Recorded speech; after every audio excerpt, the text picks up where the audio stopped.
Assalamu alaikum. Bismillah ar-Rahman ar-Rahim. Wassalatu wassalamu ala Sayyidina Muhammad wa ala alihi wa ashabihi ajma'een.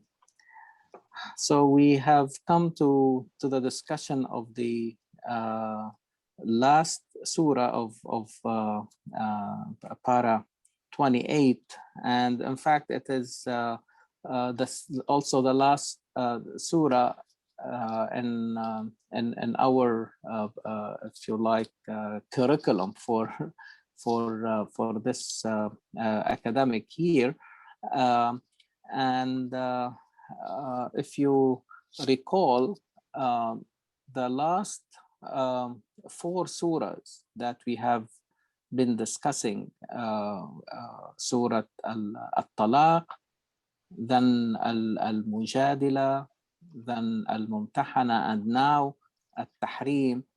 There is a lot of, or at least the issue of women in general, and has really occupied a large space. And the way I can summarize it so that it will be helpful, like to understand the current surah. So in Surah At-Talaq, we saw how Quran went into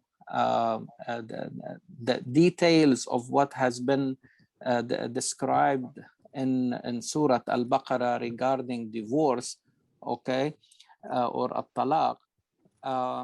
But the main ideas that we came out with from the discussion of Surah At-Talaq is really how Quran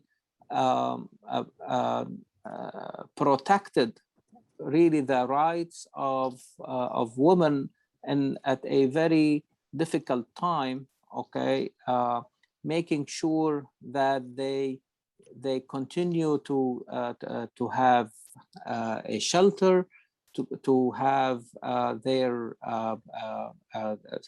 financial support to them and to their children, including if they are really happen to be pregnant, or if they are really like still breastfeeding a newborn.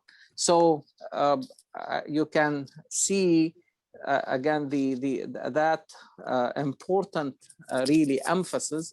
And just to remind you that Quran put all these, okay, as an order. ذَلِكَ أَمْرُ اللَّهِ أَنزَلَهُ إِلَيْكُمْ. Okay, so and at the end of the surah, there the Quran talks about those who try to swerve from the commands of Allah. عَتَتْ عَنْ أَمْرِ رَبِّهَا وَرُسُلِهِ فَحَاسَبْنَاهَا حِسَابًا شَدِيدًا وَعَذَّبْنَاهَا عَذَابًا نُكْرًا. It's very strong response really to those who will take these issues really lightly, and hence the woman in the society, okay, should not anymore be treated like objects or merchandise, and you can do whatever you like, okay, just because you are a man, and take everything, okay, in your own interest, okay. So and then came Surah Al-Mujadila, where Quran took advantage of addressed a very particular type, okay, of divorce that was prevalent before the message of Islam in Arabia, as you recall, of Zihar, where the man at any time can tell his wife that you are like my mother, and Quran consider this really like a, if you like, a schizophrenia. I mean, like, you cannot really ask somebody to have two hearts. Okay, a woman cannot cannot be to you your wife and your mother at the same time. Okay, your mother is the one who gave birth to you, not your wife. Okay, so you are not saying the truth. You are giving a wrong and testimony. Okay, and this is not really accepted. In other words, again, the way that woman came and argued with Muhammad sallallahu alayhi wasallam speaks a lot, because it really underscores a shift really in the way women where they have reached within really a few years. Okay, women have felt that they have the right, they have the voice, they have the character, they have the courage, okay, to stand up to their own rights. Okay, and with whom? With Muhammad sallallahu alayhi wasallam. And Quran on the spot will come down to support them and to respond to their to their pleading. And I am talking in the plural because that woman was not, her name was not mentioned, to indicate that she was representing the whole, or half, if you like, of the community who are really women.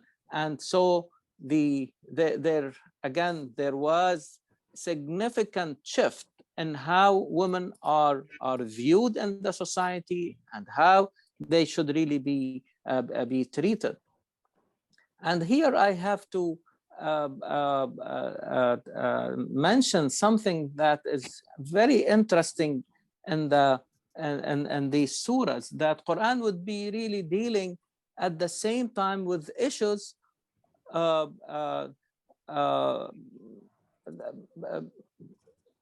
like, for example, the relationship with the enemy.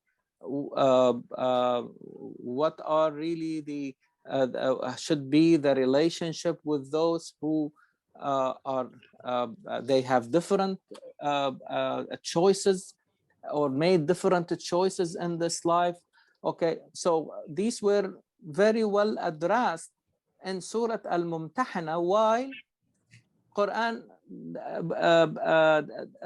addressing at the same time issues related also to the status of women in the society. As you recall, in Surah Al-Mumtahina,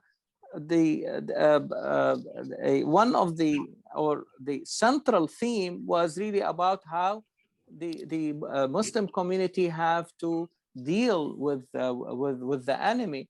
But as part of that, or related to that in a way, so what would happen to the women who really move to the new society, leaving behind their previous spouses, who basically were really on the side of the enemy? It's not just like they chose something different. No, they were part of the machine that was really kicking or driving the Prophet and the believers out of their places, and trying really like to destroy really the new message. So while Quran is addressing this, Quran was at the same time addressing that particular social issue. Okay, how to protect these women in the new society, and it reached the level of what is referred to in our days, social contract, and that in the terminology of Quran, it's called bay'ah. Okay, where women have been invited to be partners in that contract with the Prophet, peace be upon him. يا أيها النبي إذا جاءك المؤمنات يبايعنك. So there is a partnership. On one hand, the leadership has to provide a protection, social, financial, okay, so that these women will feel safe in the new society, but also they have things to do in order really to be accepted in the new society. This new society is really based on a new set of values, okay? And as long as they respect really these values and comply by them, okay? And Quran went into some details about that. ألا يشركن بالله شيئا ولا يسرقن ولا يزنين ولا يقتلن أولادهن ولا يأتين ببهتان يفترينه بين أيديهن وأرجلهن, and then made it a very wide blanket. ولا يعصينك في معروف. They don't disobey Muhammad sallallahu alaihi wasallam in anything that is really good to the society. So this is really, I mean, never happened. It's really a revolution. It's really shifting again the paradigm. Okay, women were never really like taken seriously. Okay, and that, at least in that part of the world, to reach that level of treating them as equal partners. Okay, because and a partner with whom? With Muhammad sallallahu alaihi wasallam, being at that time the leader of the community. Okay, so the same way Muhammad sallallahu alaihi wasallam will accept really that or sign, if you like, that contract with men, he signed the same contract with women. And or endorsed, okay, that this is really a true agreement that neither side has the capacity really like to disrespect or swerve or break. Okay, and so the again, I think you are following me, like from Surah At-Talaq to Surah Al-Mujadila to Surah Al-Mumtahina. Even when the society was addressing issues at the political or at the even at the if you like, military level, okay, the Quran is sending this message that should not really make the other issues, because you need always to keep an eye on the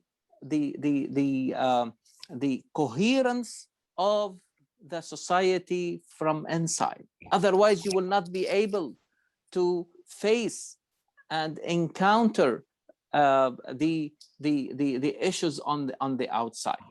The same way we saw how the society had to deal with the internal threats, like the phenomena of nifaq, and we saw a whole surah talking about it, and another one in Surah Al-Hashr talking about the alliance between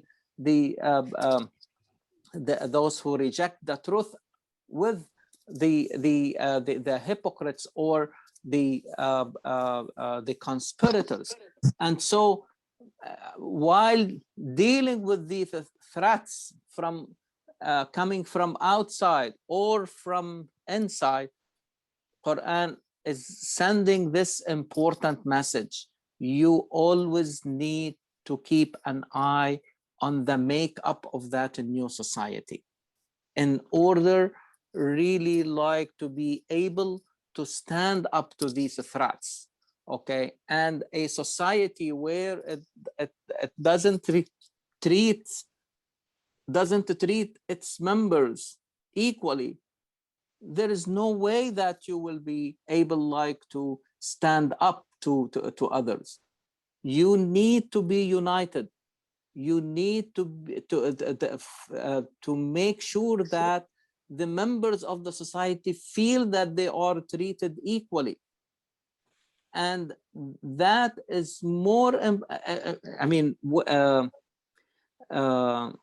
winning on that front is by far more important than winning on the other fronts, or at least they should be, I mean, addressed equally.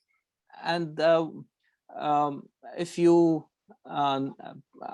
it's when you next time you read, for example, Surah Al-Imran, the third surah, okay, after Al-Fatiha and Al-Baqarah, and Surah Al-Imran, there is large part that deals with the situation that surrounded a very important event, the Battle of Uhud. But in the middle, and I will refer you to that so that you know where I am talking. In Surah Al-Imran, which is number 3, you can see verses number 130.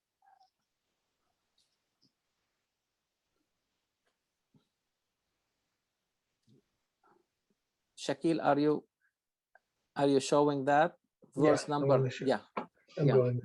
Verse number 130. And really the verses before it and after it are really talking about, as I said, the issue, the circumstances surrounding really the event of the Battle of Uhud. But and with this is referred to as iltifat, like as if you are, when you are looking at something and then you turn your head to look at something else. This is iltifat. And the same thing, Quran was talking about issues related to the Battle of Uhud, and suddenly you see Quran talking about riba. يا أيها الذين آمنوا لا تأكلوا الربا أضعافا مضاعفة. You see, I mean, so as if Quran is saying, if you this important usury is very destructive to the society, and it's a bad thing and for the economy of. So the Quran is addressing something central in the economy of any society, okay, while addressing something related to politics or warfare or something of that nature. Okay, so what is the message? Again, you cannot really ignore what is happening inside. Okay, on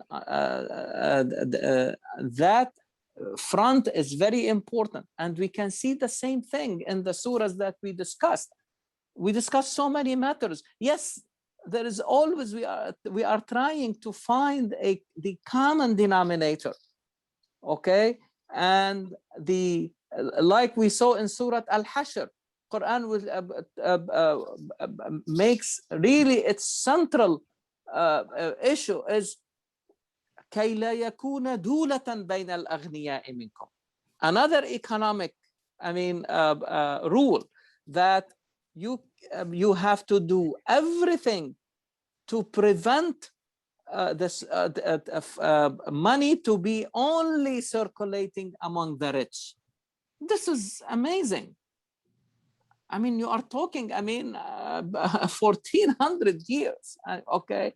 And unfortunately, we ignore these important rules, okay, in economy, in social life, and as Brother Yusuf was talking about how you deal with the family, the relationship between husband and wife, and all these issues. And with Surah At-Tahreem, I think we reached really the peak where Quran is really talking about not any woman, but the women of the Prophet, who are really integral component of the house of prophecy.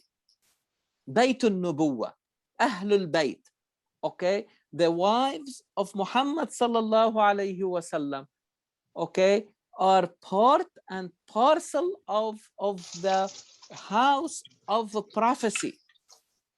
And the we are going to see that what caliber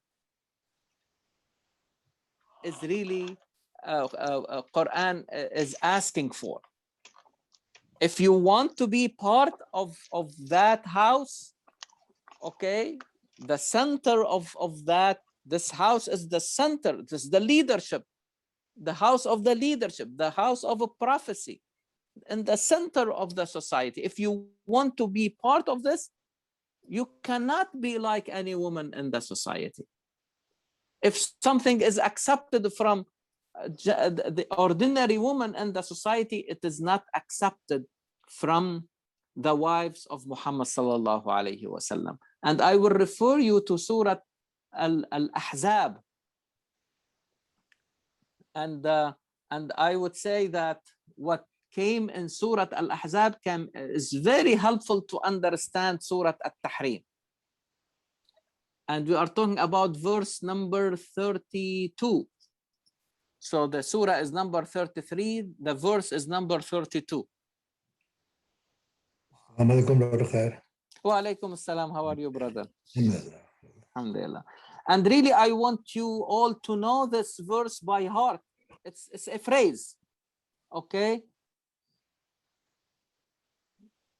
Number 33, yes, here.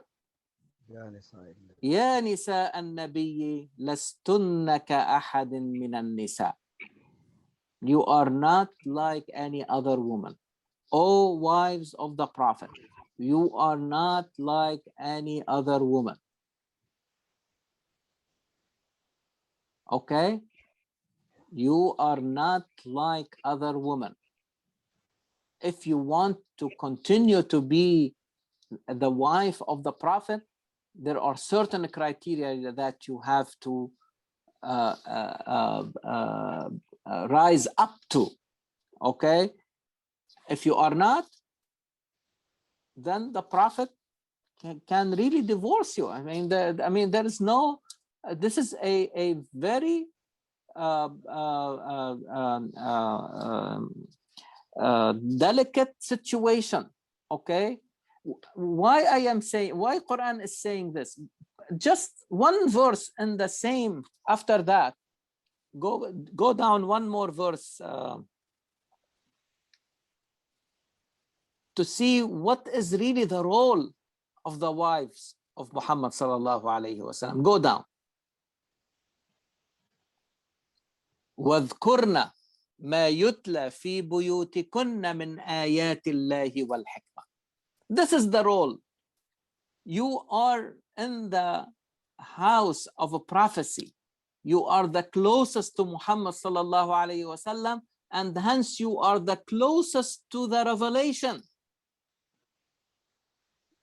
You have to play that role, the role Muhammad sallallahu alayhi wasallam in a very close conservative society. It's easy to reach the men, but what about women? How can Muhammad sallallahu alayhi wasallam reach and their specific situations.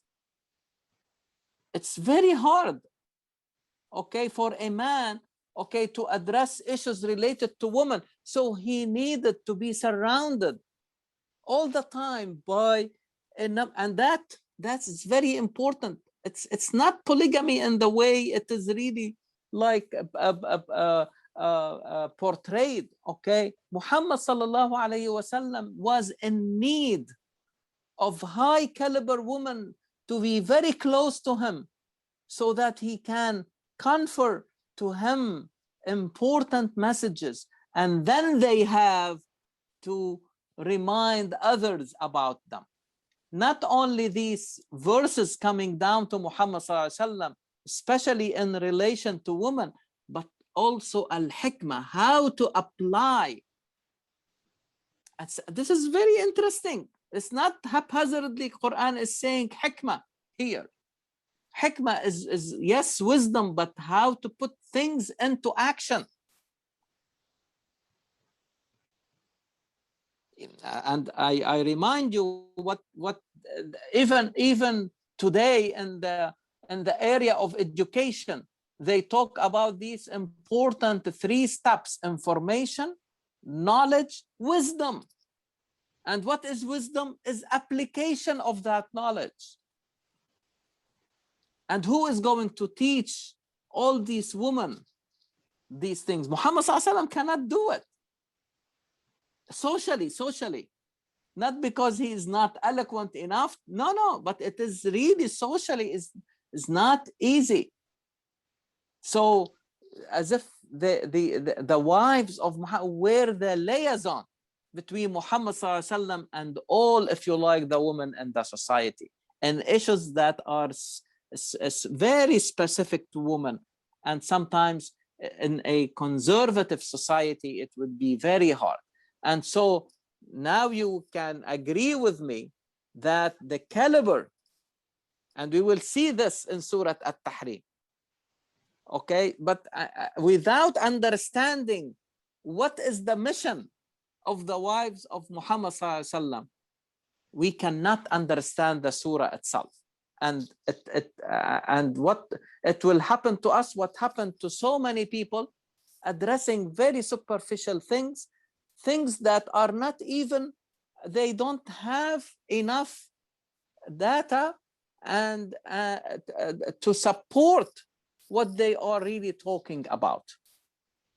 And so they get into some, narratives that or based really their understanding on narratives that did not even rise up to be, highly authentic, and start papering over the surah itself.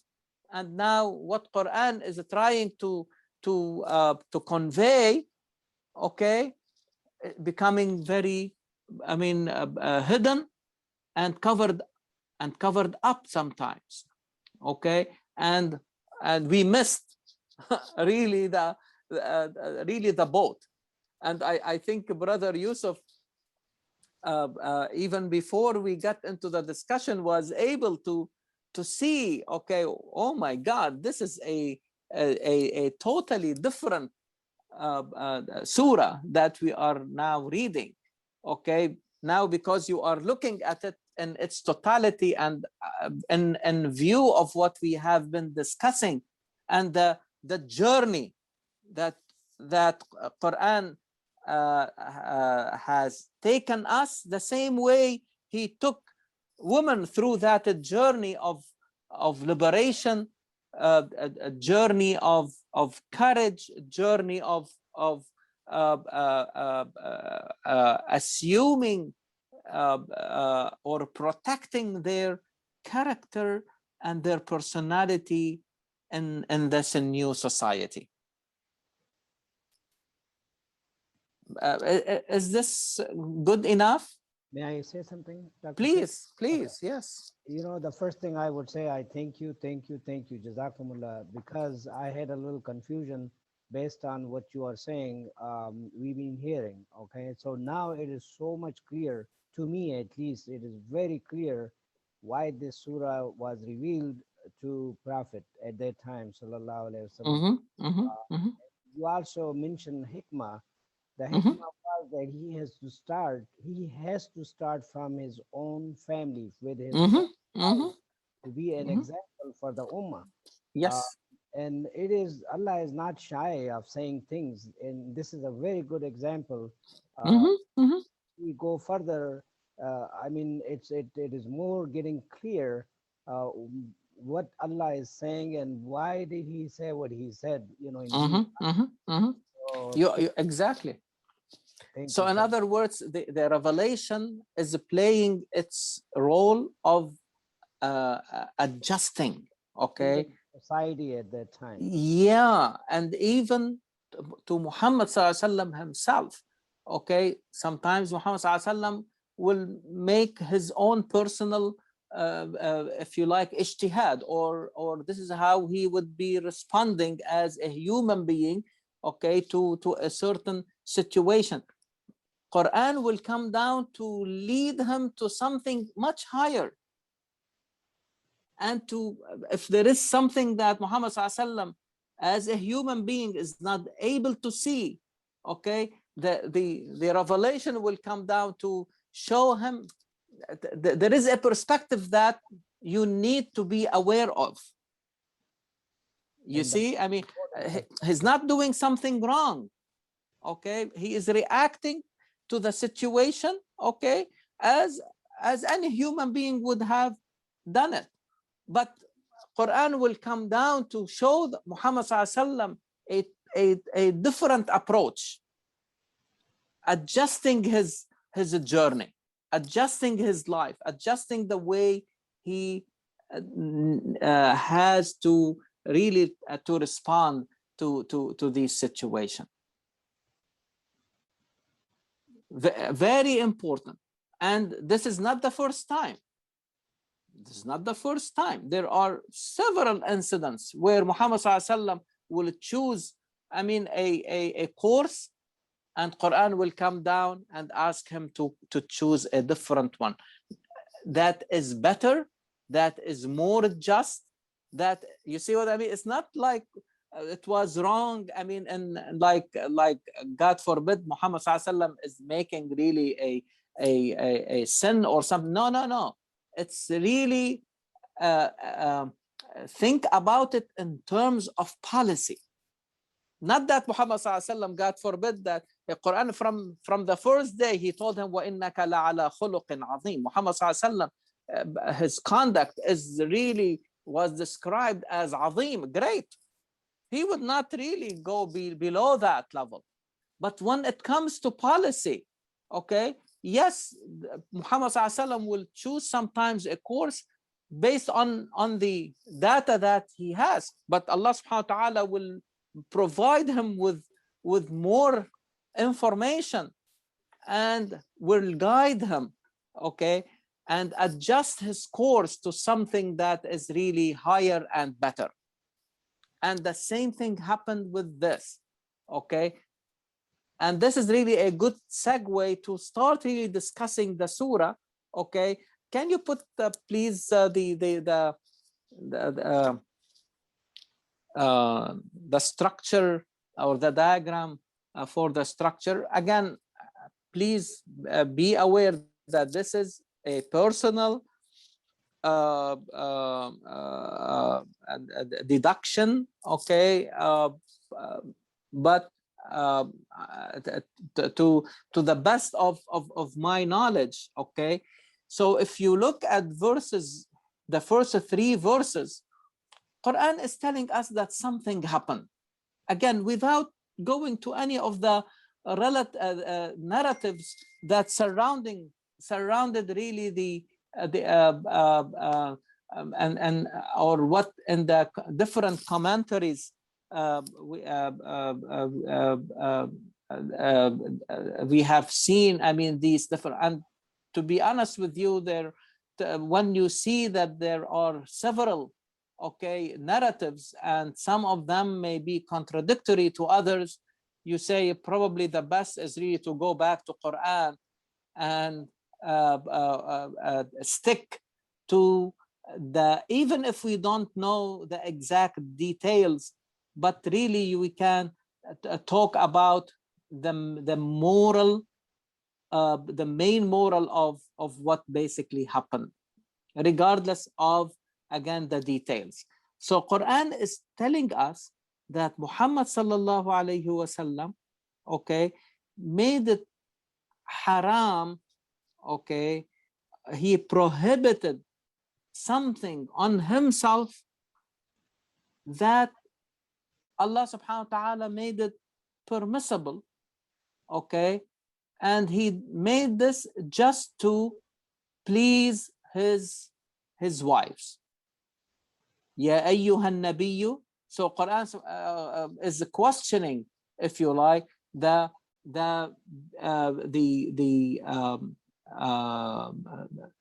behavior of Muhammad sallallahu alaihi wasallam, okay, and the way he reacted to something happened, and you can deduce from the different narratives and the way Quran is really narrating to us what happened.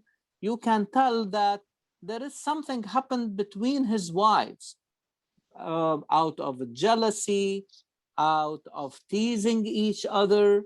Muhammad sallallahu alaihi wasallam talked in confidence to one of them, and that wife divulged it to another one, and then things became, produced a lot of disturbance, and disturbed really the relationship between Muhammad sallallahu alaihi wasallam and his really different wives.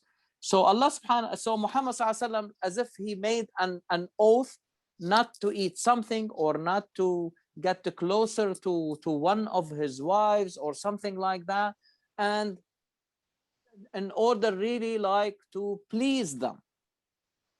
But Quran really directed Muhammad sallallahu alaihi wasallam to something totally different. He said, you don't have to go in that direction.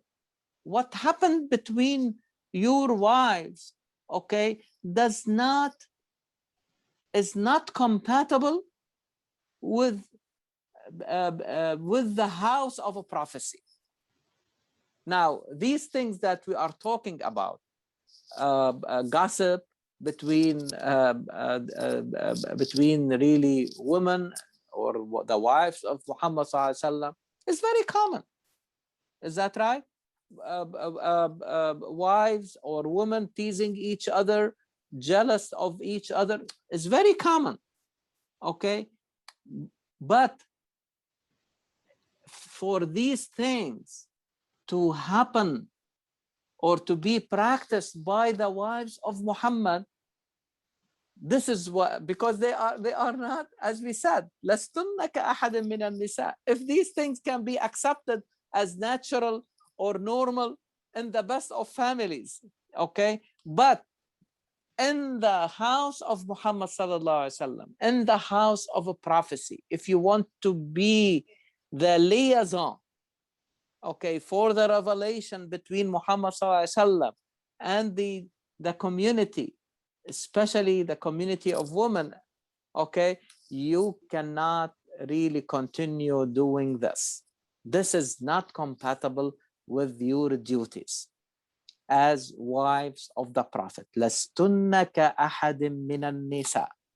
Again, let me repeat that. If this type of behavior is accepted in other situations, okay, or doesn't really rise up to that you are making really like a big sin, okay, but when it comes to the wives of Muhammad sallallahu alaihi wasallam, they are not acceptable.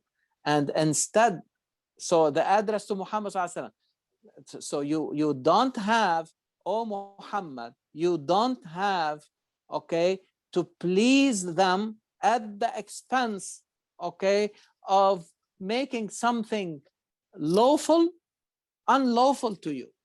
This is not the way to address that issue. Okay, so this policy is not acceptable. This is where it has nothing to do with akhlaq. Has nothing to do with, it has to do with policy. And the policy, okay, the new policy, or the policy to which Muhammad ﷺ is directed and guided, okay, is the policy that would really put his wives at a very high caliber and judged according to these high criteria, okay? And you will see later on that the threat is really very serious. If you do not accept this, you cannot be the wife of Muhammad ﷺ. You can be an ordinary woman in the society, highly respected and everything, but to be in that position, okay, this position is very delicate, and those who need to be in it, they have to satisfy really very high criteria. If I want, to refer you also to even in Surah Al-Ahzab, because in Surah Al-Ahzab, without talking about a specific incident like here, there is this blanket, you see, direction and guidance from Quran to Muhammad sallallahu alaihi wasallam, and back in to Surah Al-Ahzab, but verse number 28 and the verses that follow, just to give you an idea, okay, that they should not be like other women in the society. يا أيها النبي قل لأزواجك إن كنتن تردن الحياة الدنيا وزينتها فتعالين أمتعكن وأسرحكن سراحا جميلا. If you're focused on getting the worldly things from this relation with Muhammad sallallahu alaihi wasallam, okay, to be the wives of Muhammad, as if this will give you a certain status in the society in terms of worldly things, okay, Muhammad sallallahu alaihi wasallam is ready really to divorce you, okay. وإن كنتن تردن الحياة الله ورسوله والدار الآخرة فإن الله أعد للمحسنات منكن أجرا عظيما. So they were given that choice, but see what happened after that, that if you do something wrong, okay, you will be punished twice, and the same thing, if you do something good, you will be also rewarded twice. Why is that? Because again, they are not like ordinary women in the society. They are also judged differently by Allah subhanahu wa ta'ala because they are in that high position, okay. So it's like in a company, okay, if an ordinary worker does something wrong, you don't even hear about it, but if a CEO does something wrong, everybody will know about it because they are in a higher position, high leadership position. And the same thing, even you see the same thing with the disciples of Isa alayhi salam. Quran was very very clear about it, very explicit. He told us how they were addressed in the days of Isa alayhi salam, that if I am treating you differently because you are in a very high caliber people, the disciples of Isa alayhi salam. But if you do something wrong, you will be punished twice. You see,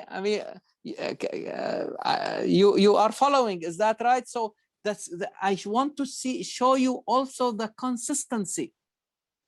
The same thing, the same way the disciples of Isa alayhi salam, they were treated, the same thing the wives of Muhammad sallallahu alaihi wasallam were treated and judged by high criteria. Otherwise, don't put yourself in that position. If you want to be in that position, to be a disciple of the Isa alayhi salam, or advanced, if you like, I mean, disciple of Muhammad sallallahu alaihi wasallam, and the wives are the closest to him. But because of the duty, their status stems from their high duty in the society. As we said, they are the liaison with the general really population, okay? And so they are the ones who are going to convey really the message. Make sense? Yep. Please, I mean, I want to hear something from you so that we make sure that we are all on the same page. Or if you please, I mean, this is very, very important topic. Basically, they're subject to higher standards. Exactly. Higher standards. Very good word. Okay. Higher standards, high criteria need to be satisfied. Okay. It's not like something simple. Okay. And they have to make that a choice. There is no vaccine that Muhammad sallallahu alaihi wasallam will give to these women to be of that of that caliber. They have to work hard for it. They have to struggle, okay, to be and to maintain that high. So to go down to gossip, to go down to these little things, sometimes silly things, out of jealousy, out of teasing each other, this is not accepted from if you are, I mean, and this is very important. You heard me talking a lot about the high concerns, okay, especially with the next generation. And the next, next generation is amazing. I'm telling you the truth. I mean, the last, events showed us that they are really serious. They know what is going on. They know how to react, what type of language they have to use. It is amazing. What brought them to that level is the high concern. They believed in something high, and they believed in human rights. They believed in human freedom. They believed that, and they are working towards that, using their voices, using their bodies, using their intellect, using their language, using their time, using their money, their wealth, their status in the society. But that would not have happened without really believing in something higher. Right. But when our concerns go down, we lose it. Yes. Are there any assurance for them for doing that higher moral to be followed, specifically in the Quran, that they will be rewarded higher as well? Again, I mean, I think through the example of the wives, because the wives of Muhammad, they are really the role models. Is that right? And unfortunately, we have not really been effective in using they distracted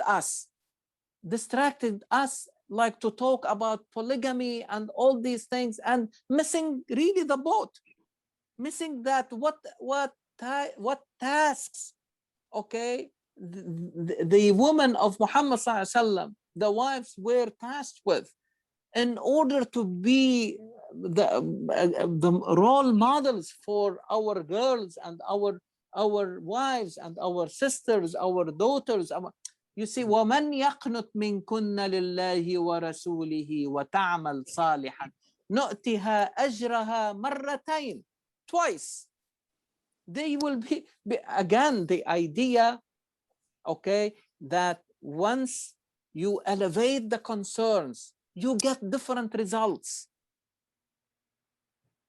Different results. And I have been saying this over and over. We need to change the question.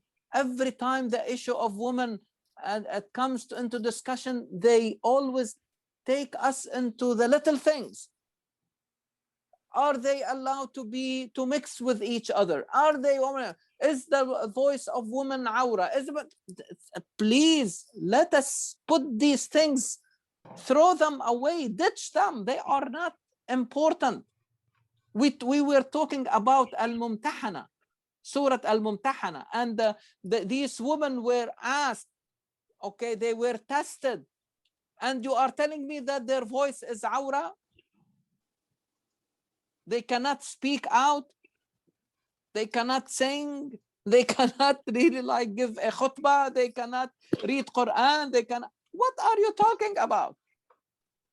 You see what I mean? Instead of focusing on the more important issues, they distract us to go to these things of lower concern, and for not allowing us to ask the bigger questions. The bigger question is, how are these men and women? You saw these demonstrations. There were men and women. Something wrong happened. Why? Because they were talking about something of high concern. Very true. Yes. You see what I mean? Like the same thing when they meet in the classroom, or they meet in the living room, and you bring an important topic. Remember what we have been doing at IFN for many years. We have all our discussions were mixed. Nothing happened. Nothing happened.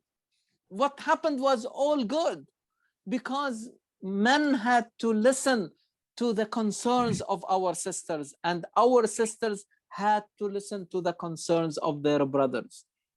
And that enriched the discussions, and gave everyone, okay, the strength and the courage to stand up, okay, and to voice their concerns. And this is what we need really to focus on. Yes, Brother Yusuf. Okay, I'm thinking also in a different way, that at that time, if we go back, the status of the woman 1400 years before getting killed and all, it was nothing. It was very low. But by revealing these ayahs and what we are discussing, this is really indirectly showing that women are the most important and integral part of our society, and they are equally important in the society, and their contributions are equal partners. You cannot talk about, I mean, Brother Yusuf, you work in a bank, is that right? Yeah. And you all the time deal with contracts, is that right? correct. And people have to sign. Yeah. What does it really mean? Abide by. At equal footing. Yeah. Because the bank may also, I mean, break that contract one way or another. It is a potential thing. Yeah. So every time you talk about a contract, you are talking about equal partners. You are talking about here bay'ah between Muhammad sallallahu alayhi wasallam, not anybody else. Muhammad and the woman. إذا جاءك المؤمنات يبايعنك. Why are we undermining this? Yeah. You see what I mean? And our behavior, and our standings, and our dealings, Thinking. in our thinking, because our thinking is wrong. Very good, brother. Because our thinking, because our vision is not right. What we have been trying to put a new vision, a new paradigm. These surahs from Surah, particularly from Surah At-Talaq, Al-Mumtahana, and I mean, becoming a believer that probably this is the sequence of the revelation. At-Talaq, Al-Mujadila, Al-Mumtahana, boom, crescendo. to reach. You see the status of the wives of Muhammad ﷺ being the role model. Yeah. You see how the standards were going up. How to protect women. You see how to liberate them, how to give them back their courage, their voice, their ability to stand up, their freedom, their character, their personality. Okay, they are in equal partners now. They are not anymore. Okay, and these were really sa'ihat, migrants. They have struggled to leave. I mean, can you imagine this? We say it today. I mean, you go with your own car and with your air condition for a few hours and you feel exhausted. Am I saying the truth? Yeah. I mean, this is to bring the world, the woman to the society, right spot, make a balance. Otherwise, you cannot build another society without the one side up, one side down. Very good. So, Yes. an imbalanced society cannot stand up to all the challenges, to the challenges from inside and the challenges from the outside. Right. You see what I mean? Can I Yes. make a small comment here, if you don't mind? Please, please. You know, in Surah Al-Furqan, you know, this ayah, it says, وَجَعَلْنَا لِلْمُتَّقِينَ إِمَامًا. This applies to men and women. Exactly. So the only thing that's required is taqwa. It's not man, women, what وَجَعَلْنَا لِلْمُتَّقِينَ إِمَامًا. So man, women, they can be anything. There's no limit. آتنا من أزواجنا وذريتنا قرة أعين وجعلنا للمتقين إماما. Applies to all equally. So that's why I see it. It's the door is open for men, women to be whatever they want. Exactly. And by the way, this is a description of Ibadur Rahman. And Ibadur Rahman as if they are at an advanced position of Al-Muttaqeen. Because when you are a leader of Al-Muttaqeen, you are liberating Al-Muttaqeen from their position. Yeah, I mean, this is very important. Yeah, because really one of the things about leadership, all of us have read so many books about leadership, but no one has really put first very important criterion for a leader. The right leader is the one that help those who follow, okay, to liberate them from their own positions, to advance to the next position. You see, I mean, اجعلنا للمتقين إماما. When you are imam, you are closer to the goal, to the qibla, and so you are really leading them and liberating them from their position.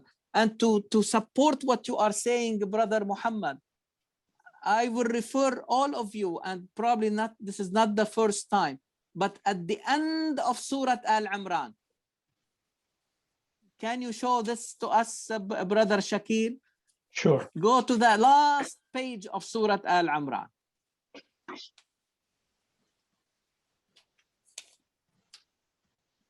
Mainly verse number 195.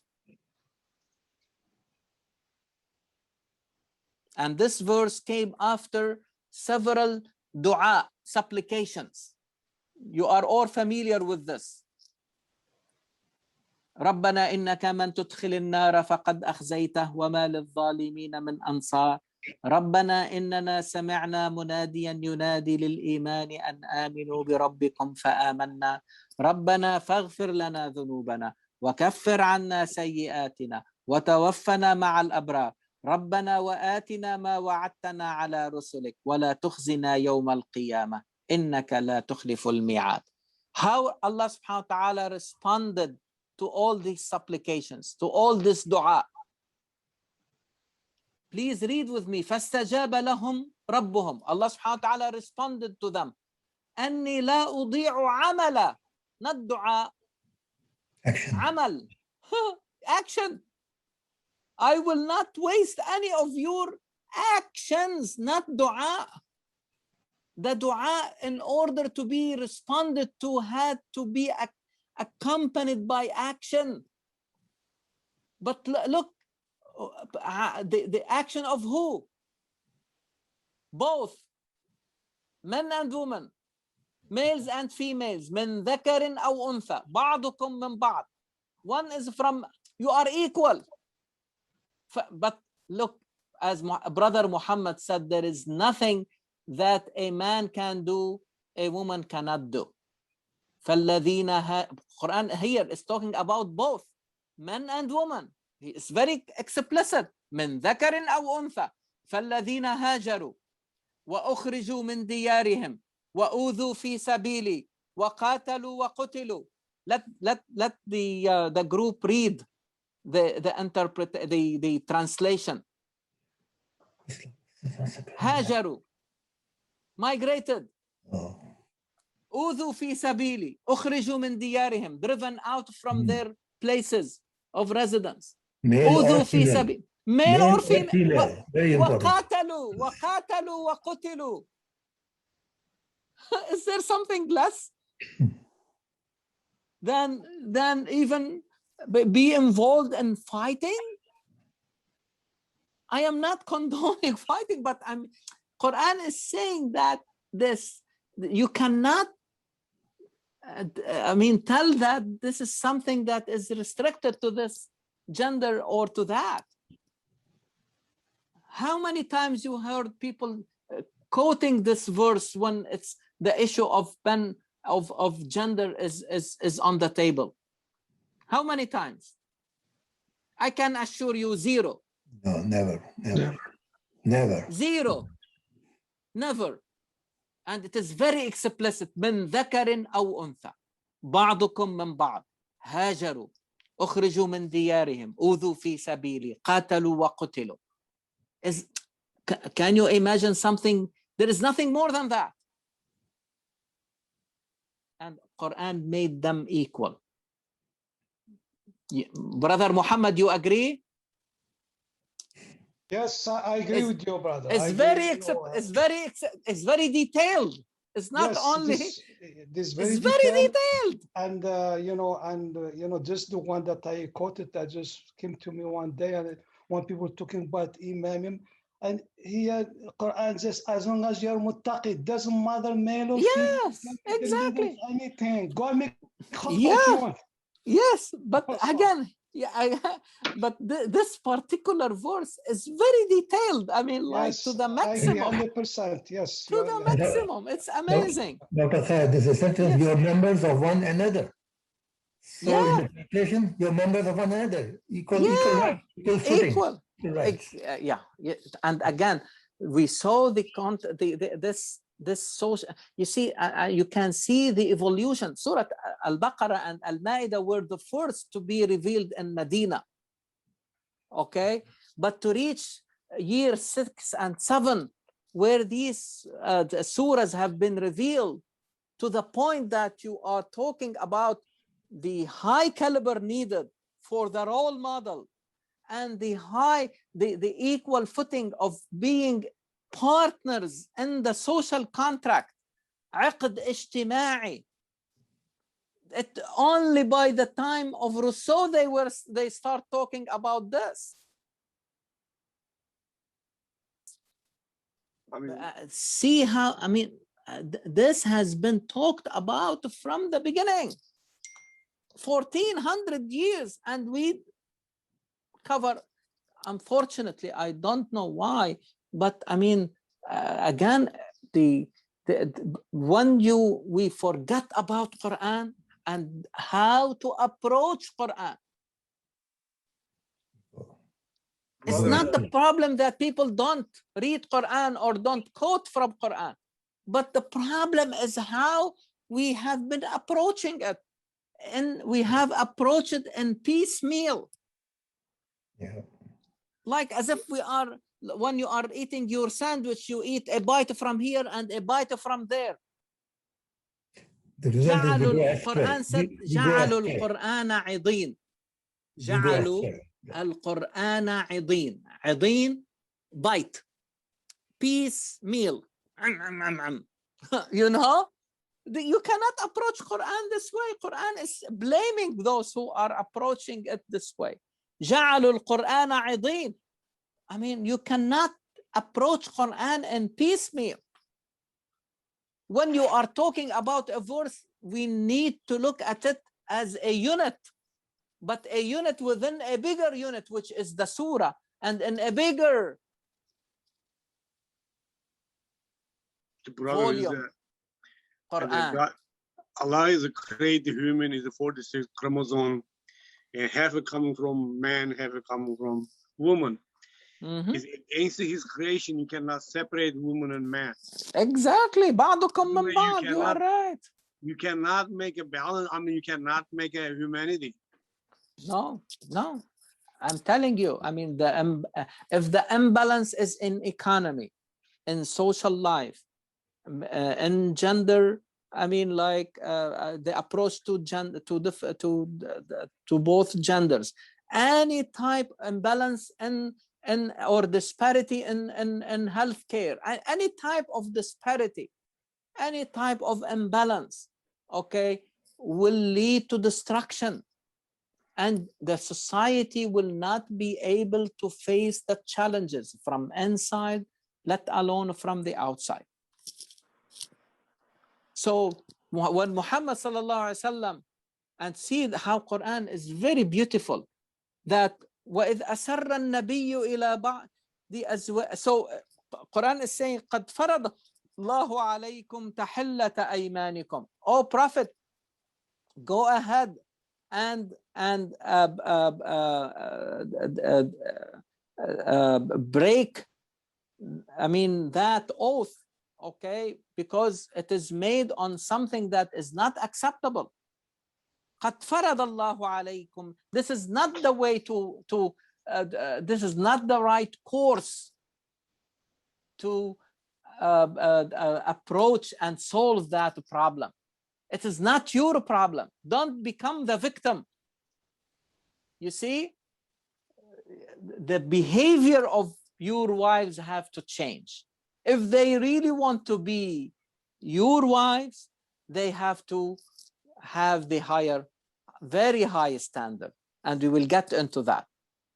So Quran is alluding to that incident when Muhammad ﷺ talked in confidence to one of his wives. وَإِذْ أَسَرَّ النَّبِيُّ إِلَى بَعْضِ أَزْوَاجِهِ حَدِيثًا. But that wife divulged it and talked to another wife about it. أظهر وأظهره الله عليه. Allah subhanahu wa ta'ala made him aware of it.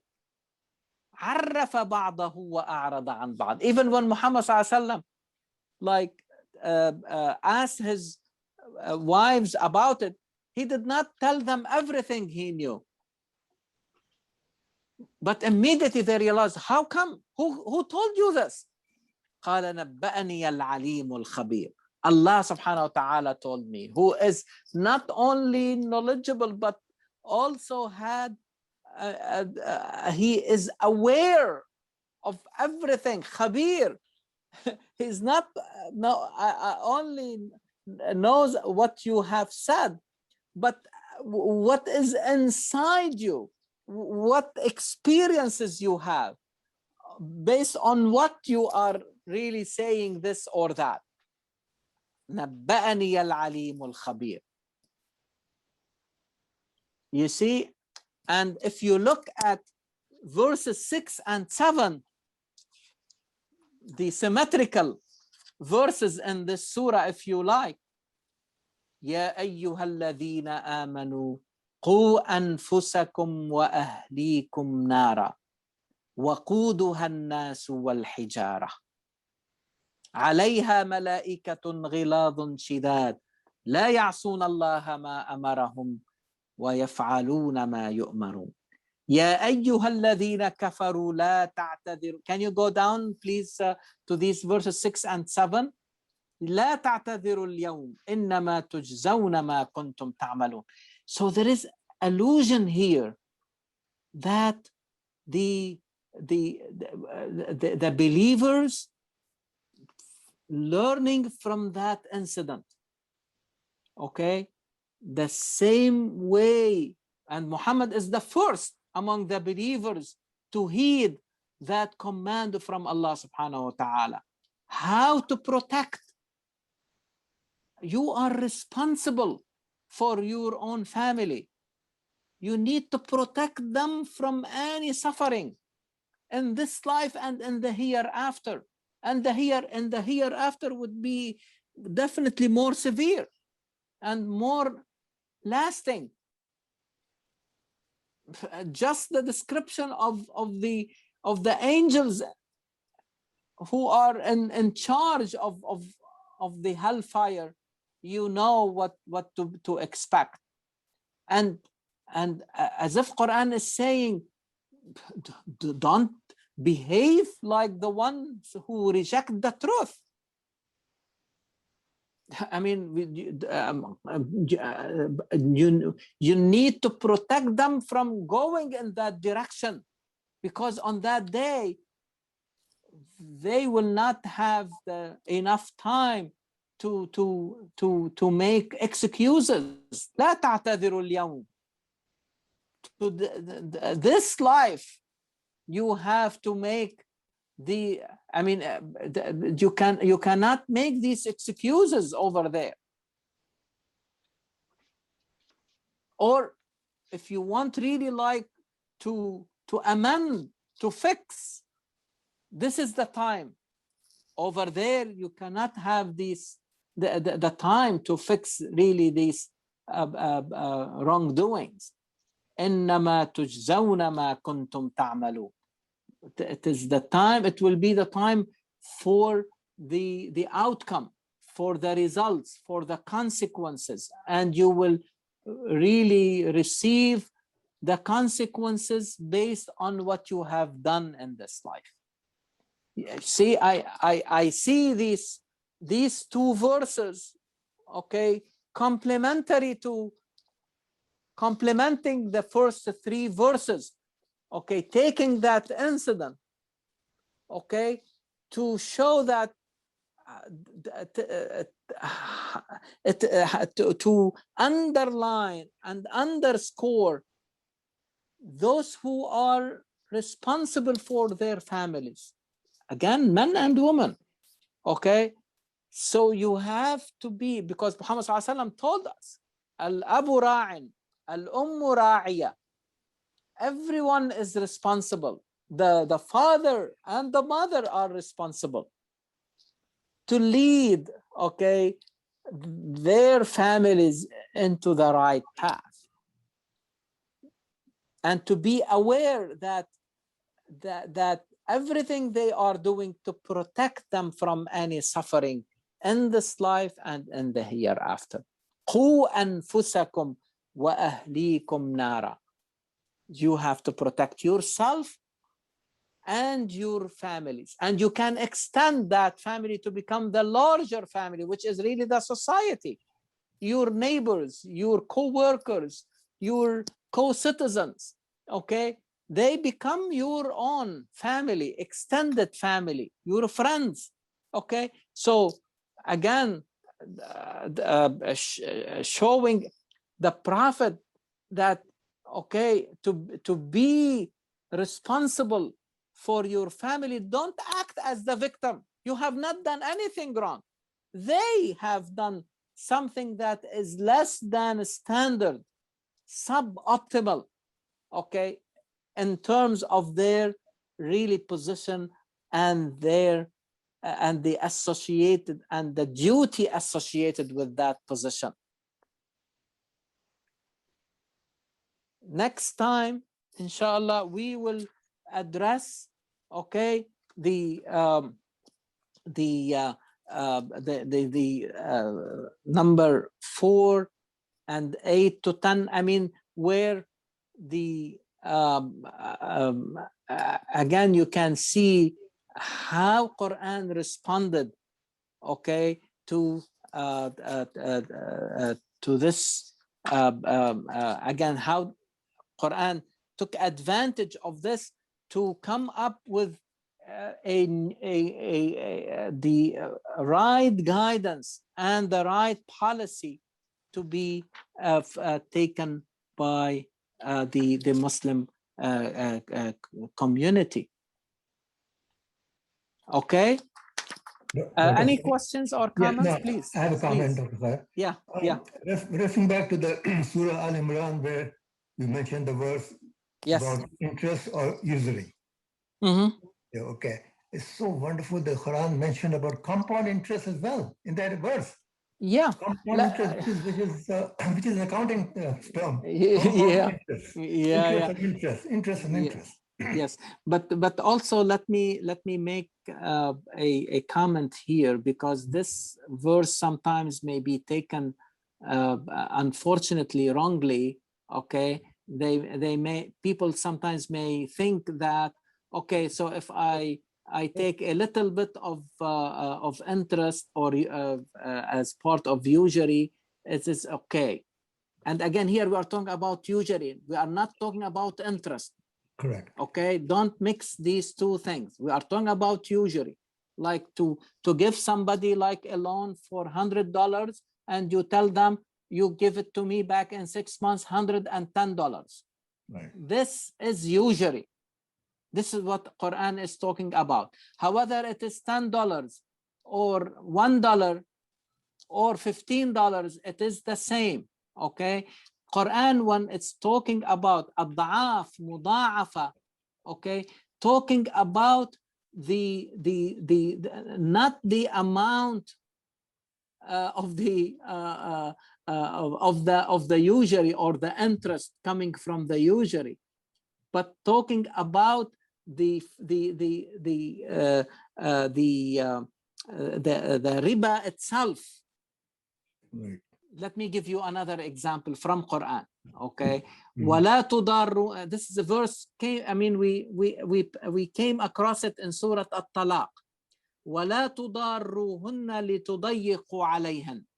تُضَارُّهُنَّ, to cause really extensive harm. Okay. Okay. Does that mean that if I cause a small harm, it is okay? No, but Quran is showing, exaggerating not the harm itself, but the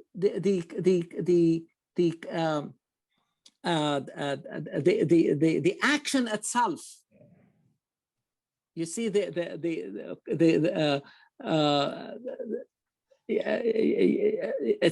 it's not really like if Quran is saying la tudarruhunna, it means okay, I can do a little. No, it's every harm is considered big. It and the cannot be same quantified. thing, It cannot be quantified. any riba, right. Yes, any riba is unacceptable. Right. You see that this is what it means. Okay, يا أيها الذين آمنوا لا تأكلوا الربا أضعافا مضاعفة. Okay, so its effect is multiplied, because when you take usury and another person, it affects the whole society. It affects the whole economy. So what is the interest of? You are producing harm, okay, for the whole society, not just that transaction. Okay, don't look at it as only one transaction. You have to what look is the difference? It has a ripple effect. So what is the difference in interest and usury? Yeah, because interest, what the banks, again, this is, this is again my conclusions from what I have seen and read and everything. Okay, the interest that the bank gives back, okay, it is because they are using your money. What about they are taking? I'm sorry? What about they're taking interest from you? Is that allowable? Yeah. They are taking, definitely, because there is a merchandise. You see, when you are using, for example, let me give you an example. I want a car, okay? it cost me 10, let us say its price is 10,000. Okay, I'm not talking about a new car, even a used car. I don't have even the 10,000 to buy a car. All right, I need a third party, because if I go to the seller, he will not tell me, okay, you can buy if you find somebody, okay. But there is it's very difficult to find somebody when, as the amount of money get bigger and bigger, they need some type of guarantee. Okay, so what happens in this situation? You go to a third party. Okay, the third party, like a financial institution, like a bank, for example. Is that right? So the bank buys the whole, thing. They pay the 10,000 to the seller, and the buyer has to pay this plus a small amount, additional amount. Okay, because you are using that merchandise. You see what I mean? It's not money only for money. Got it. Yes. There is a merchandise that you are using in the meantime, and you are paying for that, this additional amount. And this is totally okay. All right. And the same thing applies to the mortgage. And I will not really listen to any other things. There is no way today to have a third, a party that will tell you, okay, a buyer or a seller that will tell you, okay, I can buy you, sell you this house for 15 years or 30 years. You need a third party to guarantee all this, and they have to follow on the buyers. Over that time frame. Okay, the seller cannot do that. It is not realistic. Okay, so since there is a merchandise, which is the house or the car or what another really merchandise, then it should be appropriate. So, Reba, thank you, Doc, for explaining it. Very okay, great. thank you. You are welcome. You are welcome. Dr. Khayr? Yes. So, Reba applies only to cash. Riba is what in the language today is usury. Usury is prohibited in all. I am not aware of any, even the United States. Okay. Usury is prohibited. So it only applies to cash. If cash transaction, if I give you cash and I say I'll give you 10,000, but after years you're gonna give me 10,000, 11,000. Oh yes. This is usury. This is usury. Yeah, there should be a merchandise, and this is why the bank, the first, and you see how it is very well controlled. Yeah. Okay, if I want to buy a house, I cannot go to the bank and say, give me $100,000 because I want, and they tell me, okay, go ahead and take it.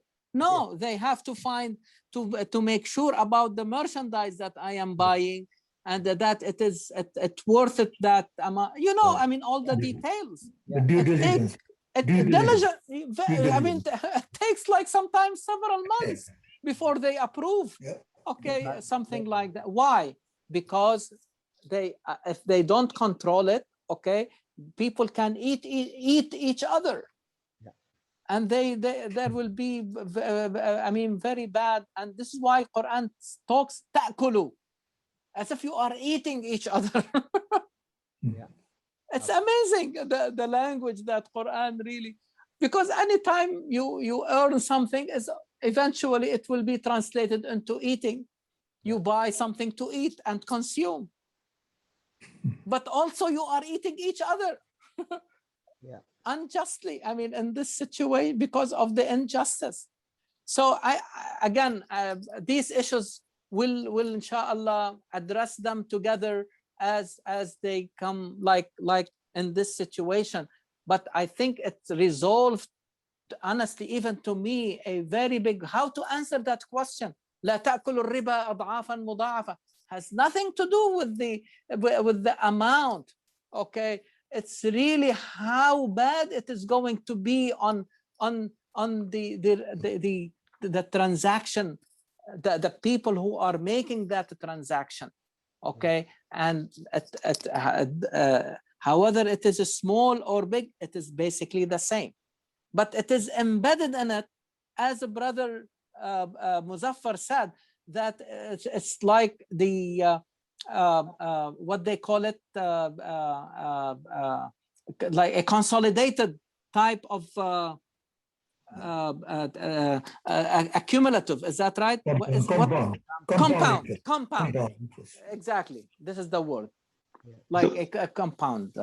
Yes. So switching topics. So I was wanting to talk about like how the role of women mentioned in the Quran and how important it is.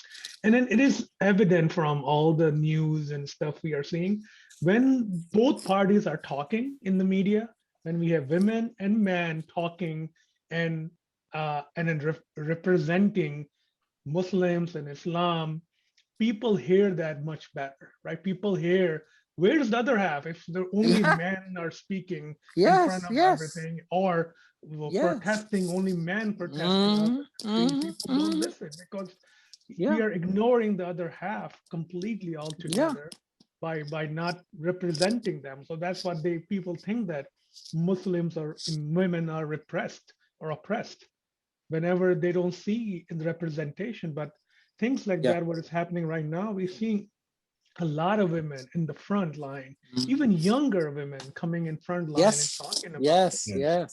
So like that makes our claim or our topic legitimate. Make sure that it is covered by everybody. And that's what the whole idea is about it. This is like accountability doesn't go with just one group of individuals. It is applied to the entire group community. At least from this group, I can probably say that Brother Muzaffar, at least he is the one. I mean, because we were together from the beginning, if you like, of IFN.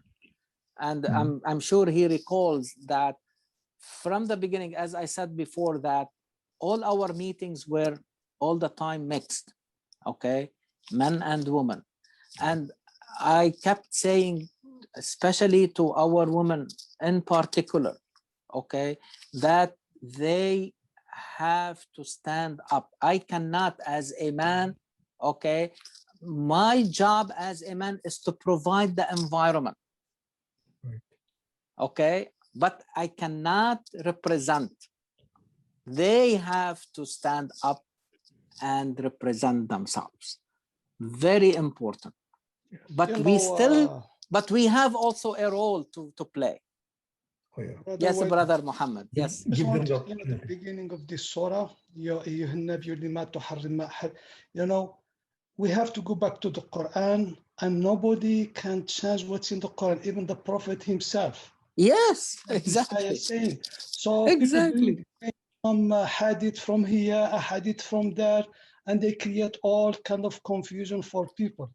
So our standard from this ayah, always, if we are not sure, go back to the Quran and don't even comes from Bukhari or no Bukhari, it doesn't matter. If it doesn't fit with the Quran, and this ayah is very clear, nobody can change what in the Quran.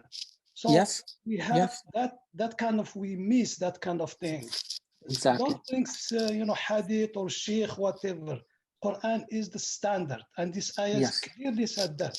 Yes. And in other words, as we were saying, it's not that Muslims are not really like, I mean, considering Quran being the primary, I mean, resource, but the problem is in the approach, okay? And unfortunately, a lot of narratives, okay, that they are not consistent. We are not saying we are against, I mean, like, or the sayings that were ascribed to Muhammad sallallahu alaihi wasallam, but we want what was ascribed to Muhammad, okay, to be compatible with Quran, not to that they are contradictory, because whatever Muhammad ﷺ said is not different from Quran. And what Quran is saying wants Muhammad to abide by it. يا أيها النبي لما تحرم ما أحل الله لك. يا أيها النبي اتق الله ولا تطع الكافرين والمنافقين. Why Muhammad, Allah subhanahu wa ta'ala is saying this? Because what Allah subhanahu wa ta'ala is saying, this is what is the meaning Allahu wa Rasuluh, that you see always on Quran. And وَالَّذِينَ آمَنُوا, they are on the same axis. Okay? And the believers have to abide by that, to be on the axis of Allah and His Prophet. And we cannot say that, okay, these are two different things and complementary to each other and what not. No, it is one thing, one revelation. And whatever Muhammad said or did or decided, okay, is compatible with the revelation. When he does something, or when he did something, or took a decision on his own as a human being, okay, trying his best, okay, Allah subhanahu wa ta'ala in certain instances will lead him and guide him and direct him to what is higher and better, like in this situation. Okay, very important, adjusted. And this is the difference between the experience of Muhammad and our experience. The experience of Muhammad ﷺ was perfected because it was adjusted by the revelation in real time. For us, we have to adjust each other. You see what I mean? We have to adjust each other. يَأْتَمِرُونَ بَيْنَهُمْ بِمَعْرُوفٍ. You see what I mean? تَوَاصَوْا بِالْحَقِّ وَتَوَاصَوْا بِالصَّبْرِ. We have to adjust each other to make sure, remind each other, advise each other, and to become in agreement with Quran. And inshallah. It's an ongoing process. It's an ongoing process and ongoing adjustment. Exactly. Right. Okay. Thank you Thank so you much. very much.